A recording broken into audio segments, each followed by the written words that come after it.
भगवद्गीता अध्याय 3 कर्मयोग अध्यायाचा सारांश. भगवंत अर्जुनास म्हणजे आपणास सांगतात की कर्मामुळे मनुष्य बंधनात पडतो. फक्त समर्पण भावनेने केलेले कर्म हे त्याला अपवाद आहे.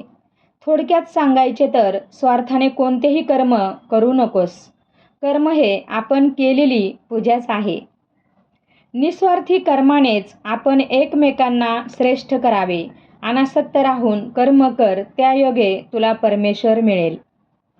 श्रेष्ठ लोकांनी स्वतःच्या श्रेष्ठ आचरणानेच त्याच्या अनुयायांना प्रेरित करावे. सर्व कर्म मला समर्पित करावी. आपले स्वकर्म करणे सर्वात उत्तम. सर्व कर्म माझेच आहे, माझ्यातच आहे आणि मीच करतो. शेवटी तुला माझ्याकडेच यायचे आहे. तू कोणते कर्म करतोस यापेक्षा कोणत्या भावनेने ते कर्म करतोस यावर तुझे मला प्राप्त करणे अवलंबून आहे. इंद्रिय ही शरीराहून अधिक शक्तिशाली आहे. मन हे इंद्रियापेक्षा अधिक शक्तिशाली आहे व बुद्धी त्याहूनही श्रेष्ठ आहे. पण आत्मा हा बुद्धीहूनही श्रेष्ठ आहे. आत्मा सर्वश्रेष्ठ आहे असे जाण. आत्मप्राप्ती कर आणि वासनारूपी शत्रूचा नाश कर. वासना ज्ञानावर पांघरून घालते. वासनेवर विजय मिळविणे कठीण आहे.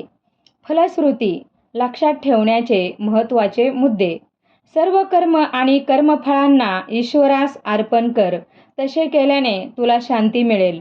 जो बदल दुसऱ्यात घडवू इच्छितोस तो तू आधी स्वतःमध्ये घडवून आण.